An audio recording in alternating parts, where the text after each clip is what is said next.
Okay, well, first I'm spraying this stuff on my hands. Right? You see it? Mm-hmm. Are you seeing it in the camera so that we'll be able to see it later? Yeah, no, I am. That's what's important, right? Okay. So now I just want to make sure that I don't have any germs on my hands. They're a little excessive, but it's good practice. Okay, so look at where it is. I actually put a bucket in this one to hold the cap down. We'll start with this one. And look what it looks like before I push it down. Now, this is called punching down the cap because the carbon dioxide makes these guys float.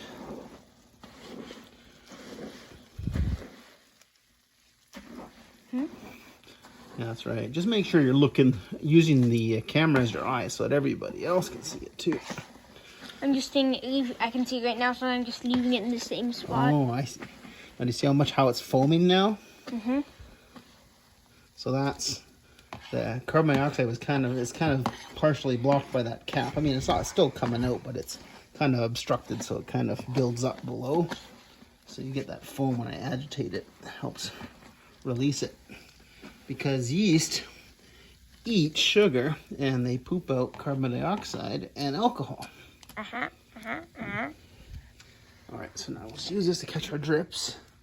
And I'll put that back there. Now this guy here, I was trying to experiment, see how there's water in that.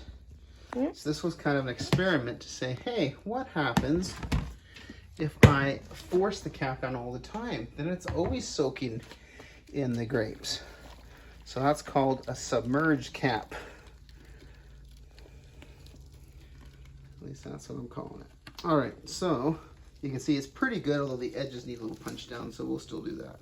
And maybe this one will graduate over to the next guy. So I'm going to do this one now.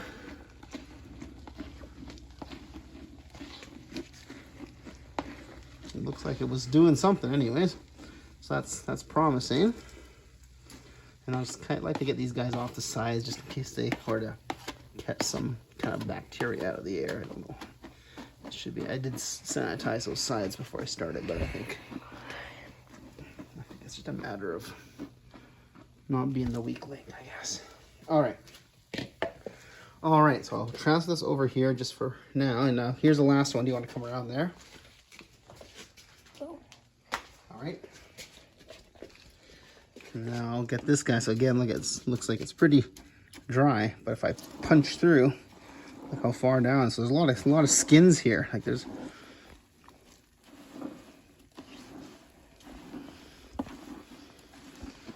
so I think maybe this is the guy that I'll try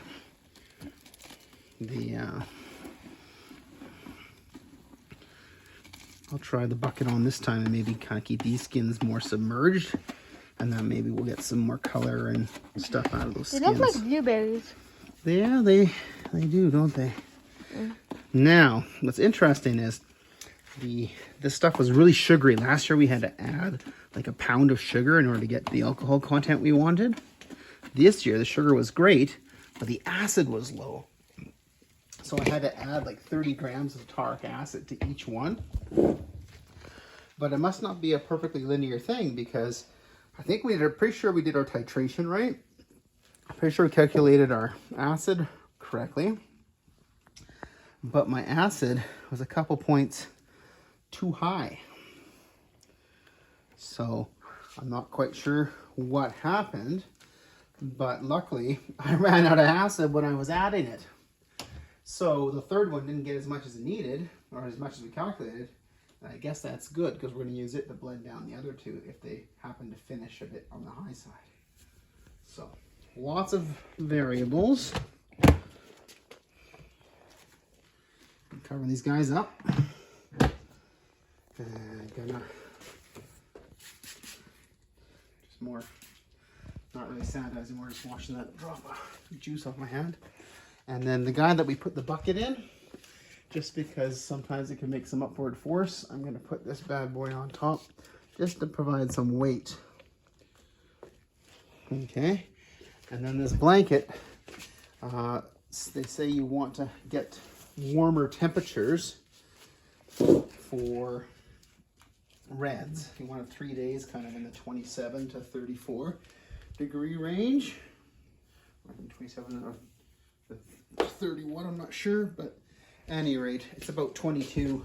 Don't get that blanket wet because of that, though. Oh, yeah. No, it's okay. It won't droop that far in. So now what I'm trying to do is I'm putting them all together because when you ferment, those yeast, they give off heat when they do their work. So they can actually heat themselves up if I cover them up and bunch them up. And it also keeps fruit flies from exploring too much. And this guy here, ooh, I better lift this back up again. This is actually a little remote digital thermometer. So I'll just put that kind of in here. Can I just... Yeah, just this. You're just pointing right now. You're just looking at a blanket. I don't think you're seeing. So I'm just gonna kind of tuck it in here, and then just as long as it's kind of in that area that we've covered up, so that it's not going to be the same temperature as the wine, but it'll kind of be warmer than the air kind of outside. Especially as things cool down overnight. Although I don't think it's going to cool down much because it's an insulated garage. Okay, that's not that cool. All right, let's call that good.